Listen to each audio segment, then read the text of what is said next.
Au 5e jour, ils font la connaissance du directeur, M. Lassalle, absent lors de leur arrivée et durant les 8 jours suivants. Devant ce millier d'hommes au crâne rasé, il interpelle le gardien-chef Dupin.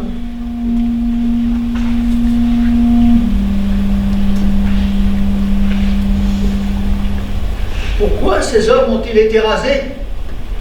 C'est la règle pour les terroristes. Ces messieurs ne sont pas comme les autres pensionnaires. Ils n'ont ni tué, ni volé, ni violé. Ce sont des prisonniers politiques. Vous auriez dû en tenir compte. Je ne veux plus voir ça. Messieurs, vous avez certainement des questions à poser. Je ne pourrai répondre à toutes. Entrez dans vos préaux et désignez 2 responsables par préau. Je les recevrai pour que votre internement se passe dans des conditions acceptables.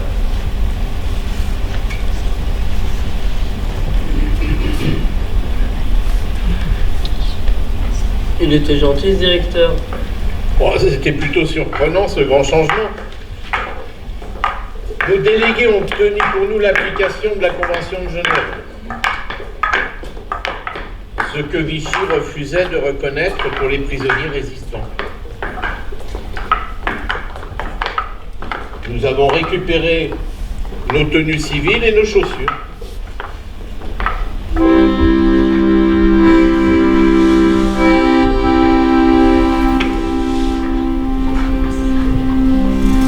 La Convention de Genève du 27 juillet 1929, relative au traitement des prisonniers de guerre, pose le principe général selon lequel les captifs doivent être traités en tout temps avec humanité. Ils doivent être notamment protégés contre les actes de violence, les insultes et la curiosité publique. En outre, il est interdit d'exercer des représailles contre eux. Les gardiens devenaient les témoins de notre discipline et de notre organisation. Il y avait des cercles d'études car parmi nous se trouvaient des étudiants, des profs de français, de maths, de sciences, d'espagnol et d'anglais, et notre camarade Georges Charpak qui recevra plus tard le prix Nobel de physique. À l'époque étudiant, il tentait de nous faire partager sa passion pour cette discipline. Et oui, parmi nous, il y avait des comédiens et même un scénariste qui écrira une pièce jouée dans la prison. C'est presque trop beau pour être vrai. Oui, c'est vrai. Car tout ce qui était interdit à l'extérieur était possible entre les 4 murs de cette prison centrale. Et 3 journaux entièrement faits à la main sont aussi notre fierté. Cette centrale se transformait en université populaire, en république, la République d'Est.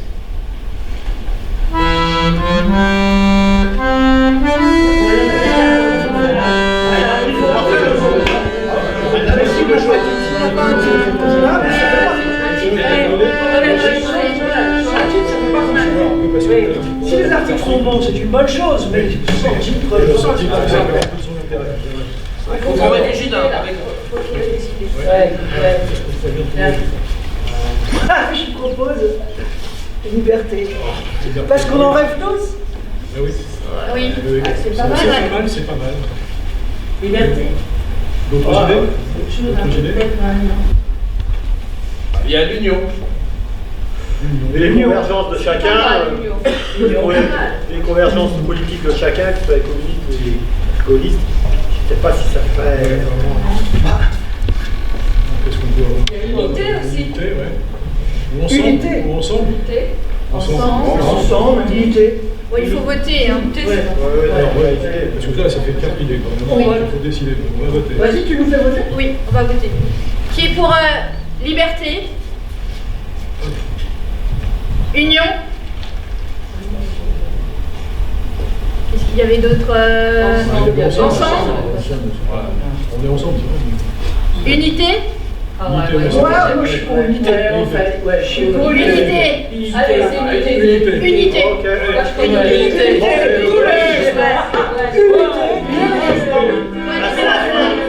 On va parler à l'extérieur. On va faire passer à l'extérieur.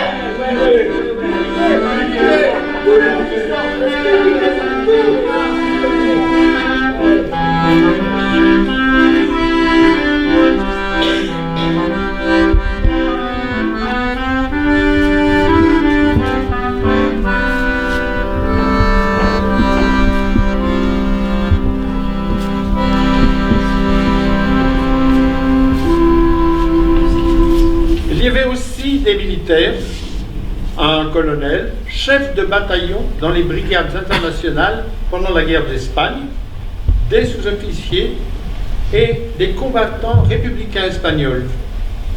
Nous faisions du sport, en réalité un véritable entraînement militaire qui transformera les 1200 prisonniers en bataillons. Et les gardiens, enfin la plupart, étaient devenus nos amis.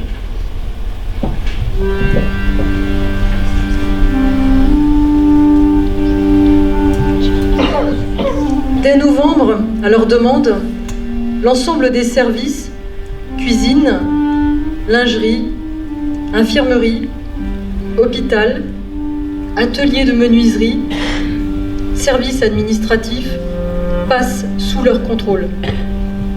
Dans leur rang, il y a des médecins, des infirmiers, des cuisiniers, des comptables, des secrétaires, des artisans. C'était comme dans un village. Oui, mais nous étions quand même prisonniers.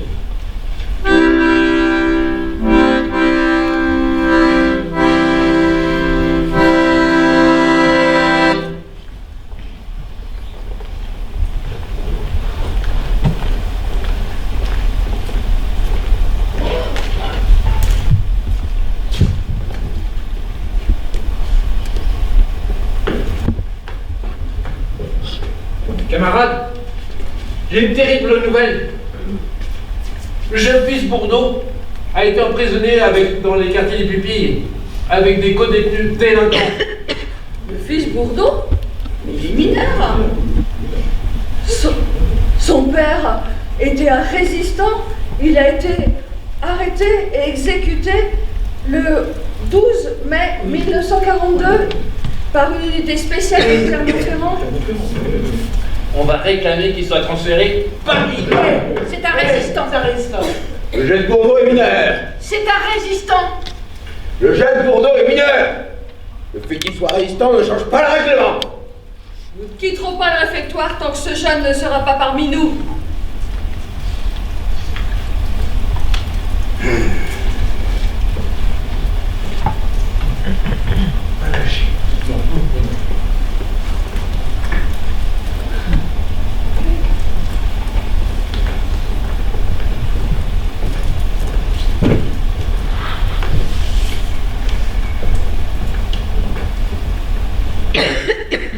C'est le fils Bourdeau. Il ne doit pas être emprisonné avec les pupilles délinquants. Nous ne céderons pas. Il doit obtenir le statut de prisonnier politique.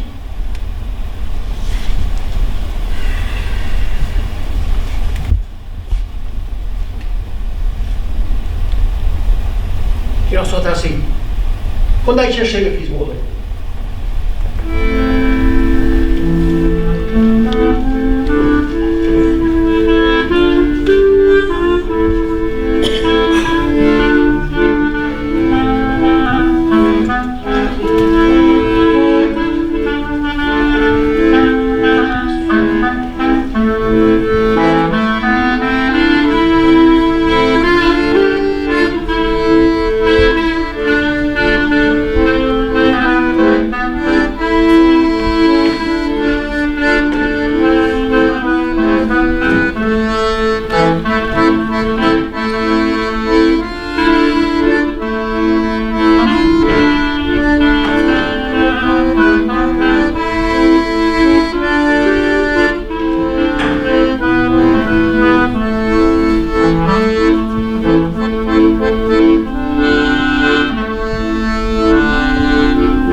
Louis Bourdeau nous rejoint, affecté à l'infirmerie, sous la responsabilité de notre ami le docteur Veil.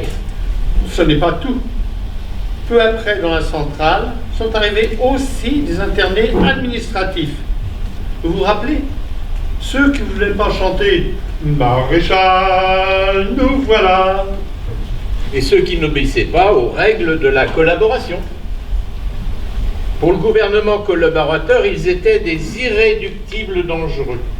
Ils n'étaient pas jugés, mais internés directement. On en connaissait 3. C'étaient les pères de nos camarades qui avaient été arrêtés dès 1941. Ils ont pu les revoir quand ils sont passés par la centrale. Ils faisaient partie d'un groupe de 168 qui aurait dû ensuite être transférés dans un autre camp. Bien sûr, nous avons tous protesté contre ce transfert.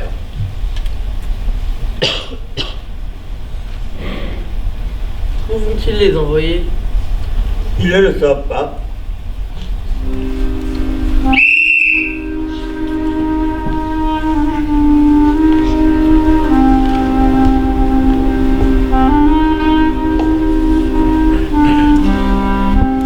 Quand ils arrivent en gare de Villeneuve-sur-Lot, ils passent des heures et des heures à attendre un train qui ne vient pas.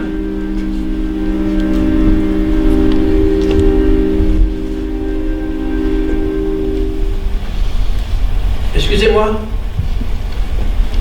Excusez-moi. Oui, Il va où ce train?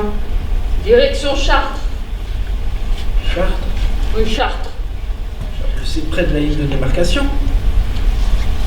Le seul camp dans ce coin, c'est Vosges, en zone occupée. Ça veut dire qu'il va nous livrer aux nazis?